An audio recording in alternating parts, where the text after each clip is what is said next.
అందుకే ఆ ఛాన్సే ఇవ్వకుండా మనం దేవుడు చెప్పినటువంటి కార్యాలు చేసుకుంటూ, చెయ్యమని చెప్పిన కార్యాలు చేసుకుంటూ, ఆ చెయ్యమని చెప్పిన కార్యాలు మనం బిజీ కాగలిగితే,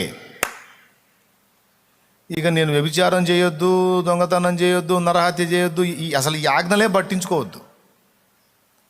దేవుడు ఏది చెయ్యొద్దన్నాడో అనే ప్రశ్న పక్కన పెట్టేసి ఏది చెయ్యమన్నాడో దాన్ని వెతుక్కుంటూ చేయటం మొదలుపెట్టినప్పుడు చెయ్యొద్దు అన్నవి చేయడానికి అసలు నీకు టైం దొరకదు, ఆ ఆలోచనే నీకు రాదు.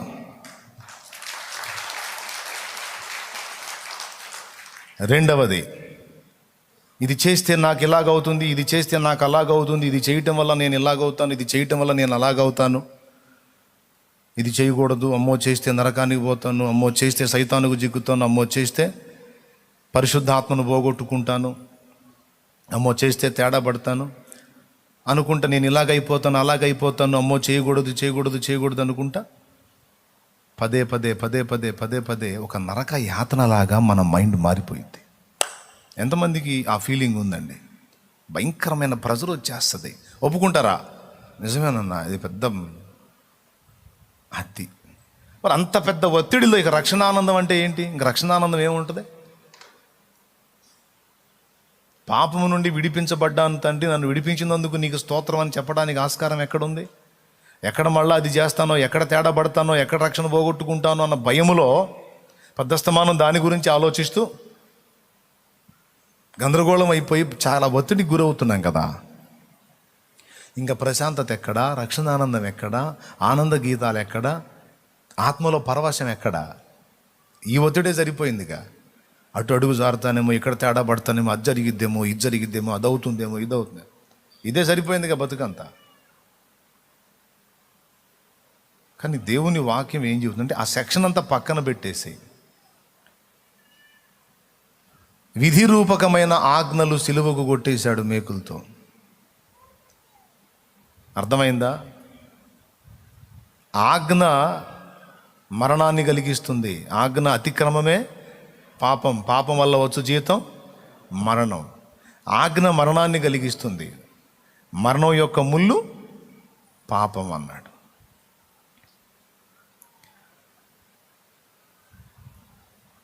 ఈ ఆజ్ఞల భారం అనేది ఎప్పుడైతే దేవుడు మన మీద నుండి కొట్టివేశాను అని చెప్పాడో, ఇక నీవు ఆజ్ఞకు సంబంధించిన వ్యక్తివి కాదు, ధర్మశాస్త్రానికి సంబంధించిన వ్యక్తివి కాదు, కృపకు సంబంధించిన వ్యక్తివి.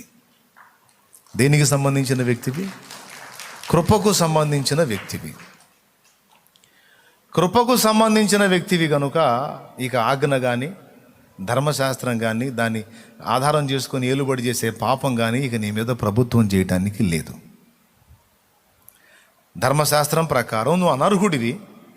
కృపను బట్టి అనర్హుడు అయిన నిన్ను, అనర్హురాలువైన నిన్ను అర్హునిగా, అర్హురాలిగా తీర్చినవాడు దేవుడే. ఇది దేవుని కృప వలననే అయినది కానీ మన క్రియల వలన అయినది కాదు. అర్థమైందా?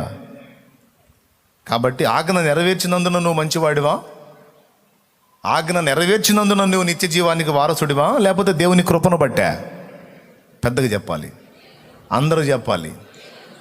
అంతేగాని ఆజ్ఞ నెరవేర్చినందున, ఆజ్ఞలను అనుసరించి బ్రతికినందున, ధర్మశాస్త్ర క్రియల వలన నువ్వు నిత్య జీవానికి వారసుడవయ్యావా? ఆయన కృపను బట్టి అయ్యావా? దీన్ని ఆధారం చేసుకుని, కృపను ఆధారం చేసుకుని ఇక ఆజ్ఞలను, ధర్మశాస్త్రాన్ని, వాటిని ఆధారం చేసుకుని వెళ్ళే పాపాన్ని మొత్తాన్ని పక్కన పెట్టేసి దేవుడు ఏది చేయమని చెప్పాడో దానిలో నువ్వు బిజీ అయిపోవటానికి చూడు. ఏదన్నా చిన్న చిత్తగా లోపం, పొరపాటు, ఏదన్నా ఒక భంగపాటు అనేది నీ లైఫ్లో కలిగితే దాని గురించి గందరగోళం కావద్దు. దేవుని పాదాల దగ్గరికి వెళ్ళి, ప్రభా ఈ గ్యాప్, ఈ ఖాళీ ఇవ్వటం వల్ల, ఈ కొంచెం టైము నీవు చెప్పిన పని చేయకపోవటం వల్ల ఇదిగో ఈ పాపం నా వల్ల జరిగింది, నన్ను క్షమించు, నీ రక్తంతో నన్ను కడిగివేయి, పరిశుద్ధపరచు, మరోసారి దీనికి ఆ సందు లేకుండా నేను జాగ్రత్త పడతాను అని అసలు వాటి గురించి ఆలోచనే తీసేసేయి. నువ్వు వాటి గురించి ఆలోచన తీసేసేయి. మళ్ళీ ఇప్పుడు ఈ మాటను పట్టుకొని అసలు వాటి గురించి ఆలోచనే చేయకూడదు, అసలు వాటి గురించి ఆలోచనే చేయకూడదు, మళ్ళీ అదే తిరిగేసావు.